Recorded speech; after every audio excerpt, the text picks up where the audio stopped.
And of course, looking at Maury Wills right here in this magazine just never gets old. 104 stolen bases, Doug, in that 1962 season. And what an amazing guy. Also a resident of Rancho Palos Verdes, so we get to see Maury all the time, which is fun. A number of very famous retired athletes live on the peninsula. It's Jerry fun. Robinson, of course, yes, and many, many others, because it's so beautiful there. I mean, Rancho Palos Verdes, you can't really go wrong. One of the most beautiful spots on the planet. It doesn't get that much attention. It's kind of hard to get on and off of, and people like it that way. But once they find it, they're sort of like there. They don't leave. They don't. They never leave. They're still there. They stay there forever. They're there now. Yeah, pretty much. They pretty much are. Now, Doug, being here at spring training, we have the opportunity to go to the minor league side, which I love doing, because you get to see all the guys that are sort of like peering over the fence to look at the major league guys, hoping that they get there soon, because that's where they want to be, of course. Yeah, you're torn as a minor league guy who has been invited to the major league camp. You're torn between wanting to act cool, act like you've been there, fit right in. Hard. And thinking, oh my goodness, here it is. I'm hanging out with Matt Kemp and Clayton Kershaw and Andre Ethier, people you see on TV, people who have been very successful at their craft. So you want to act cool and blend in and join them. On the other hand, there's a little bit of little kid in all of us, and you see that in them. It's kind of fun. It's one of the fun things about spring training. You know, it's kind of the unwritten rule too, because really guys have to play. You know, so when they're very, very young, you know, Mattingly wants them to play every day. If they're in the major leagues, of course, maybe they don't get play every day, so it kind of hinders their career. You want them to stay up, but you know, they have to stay down, so they're playing every day, which is tough. And this happens to guys that they will be sent to the minor leagues for their own good. And it is not something it's not something you want to have happen. They'll say, yeah, we sent this guy down to AAA, AA, more commonly. He needs to work on his skills. He needs to work on his base stealing. He needs to work on the curveball. He needs to work on X. And so we want to get him more at bats. So it's in his own best interest. They're doing it because they like him. On the other hand, bus trips, though. He's just been told that he needs to go to the minor leagues. This guy is getting booted out of the major league. So it's good and it's bad, and it feels bad. But in the longer range, it's good.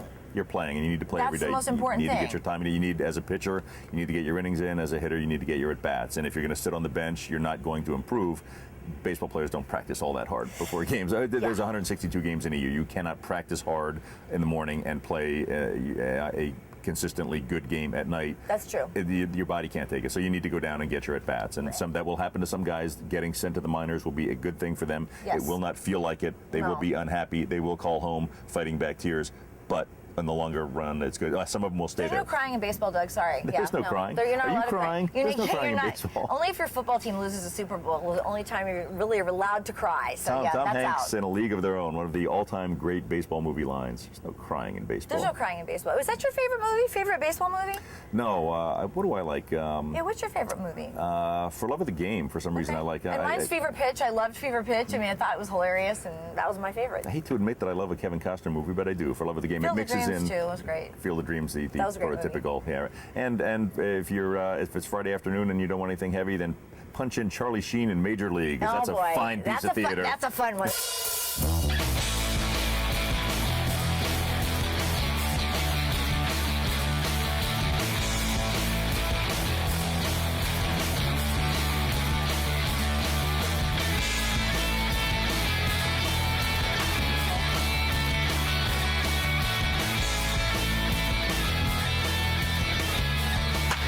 Spring training. I just feel like they're going to have a great year, and I'm optimistic. Everyone's optimistic this time of year. It's the beauty of spring training. As I said before, every team but one is going to be disappointed at the end of the year. That's true. Although a lot of teams are going to have good seasons, and there are going to be some surprises. There's always surprises. The teams that are expected to do well flop. Teams that are expected to be at the bottom of the division. Why is that, Doug? San Francisco. These guys are never ranked in these magazines. They always say that they're really not. They think they're experts. You can't tell. You don't know. You can't. An up-and-coming young pitcher could be much better than expected. That's true. A veteran could drop off. We hope we have cleaned out the performing-enhancing drug issue, but that tended to skew things. Sometimes the guy doesn't have nearly as good a year as he did the year before, and it could be explained that way. So you don't know. It's human. People get injured. Sometimes people have That's right. You never know what's going to happen. Season-ending Buster Posey. That's it. But he's back now, so he is back. It's going to be a competitive division, that's for sure. And that has moved up everyone's expectations for that particular team. The Giants are now expected to do much better than they were before, and a catcher is a pivotal position. That's right. But I'm pulling for the Dodgers because, you know. Yeah, I'm sorry. Because we're here. We're at Camelback pulling Ranch. for the Giants. Don't read that into what I'm saying. You're a Nationals fan. But they are going to be better this year with him behind the plate and offensively productive. There are so few catchers who are good behind the plate, work with the pitchers well, and produce offensively. And Buster Posey's one of them, so he's going to make a difference for that team. They will be better. But now all the experts are thinking that maybe Buster Posey's not all the way back. Maybe his ankle's a little bit hurt. So you throw in the injuries, the veterans who are over the hump, the rookies. Speaking of coming back, how is Strasburg doing for you guys? He is doing great. They think that the Tommy John surgery on his arm has made his arm better, and they always say that, but I've heard from many medical people that it doesn't really make it better; it just fixes it. They said it still hurt, it was still broke or whatever, and they had to repair it. Well, they repair, and then they bring in another ligament or tendon. They go into another part of your body. They invade a part of your body. Or maybe they get it from somebody else's body that's like bigger than you. They can get it from the cadaver.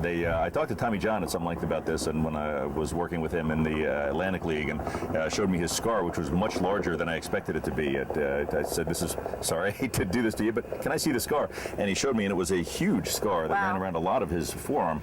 That surgery used to be much more invasive. They have done a few things to it now. They have changed what they attach. It can be now a tendon as opposed to a ligament, and they make a smaller scar. They do less damage to your body in the process of doing it. They bring you back faster. The rehab players go through now is more detailed, and they work you more carefully. Strasburg had his innings limited last year. They're going to limit his innings this year. They limited his pitch count.